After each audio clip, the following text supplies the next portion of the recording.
Muini 90k Kamsoh is unwell na nĩ ndeto itigĩte mafans maihũrĩtwo nĩ kĩeha kĩnene mũno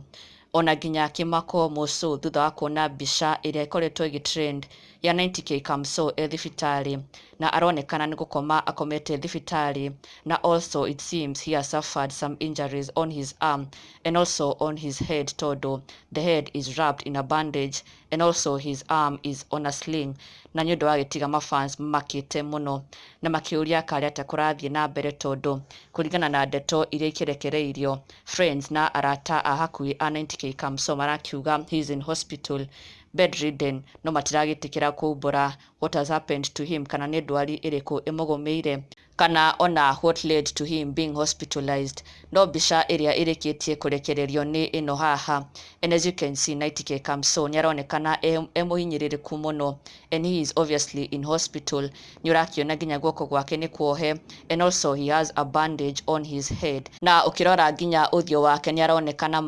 ndarĩ handũ hega he seems to be in pain na nĩ aronekana nginya ena kĩeha kĩnene mũno na mafans makeyumĩria na njĩra nene mũno kuga nĩ mamaka mũno nĩ kuona 90k Kamsoh in hospital matiroĩ kũndũ mũrwaru na makiuga mbica ĩno nĩ yamatiga maihũirwo nĩ kĩeha kĩnene mũno na makĩenda kũmenya what is going on na oho magĩkaĩra nginya fellow artist makorwo makĩnyitanĩra na kũnyitĩrĩra ũmwe wao mũini 90k Kamsoh who at this moment is in hospital na oho magakĩhoya family na arata a hakuhĩ a 90k Kamsoh kana mũndũ ũngĩkorwo ũkĩmenya what happened to him magĩkorwo makĩmaclarifyra what happened to him kana what is going on no mũno makendithĩria 90k Kamsoh kuona kwa naihenya quick recovery and makĩhoya akorwo akiuma thibitarĩ na agĩkorwo akĩhonia nguraro ici marona guoko gwake and also on his head na makamwendithĩria all the best na ona ithuĩ quick recovery 90k Kamsoh na ndũgakĩriganĩrwo gũsubscribe for the latest and trending Kikuyu celebrity news.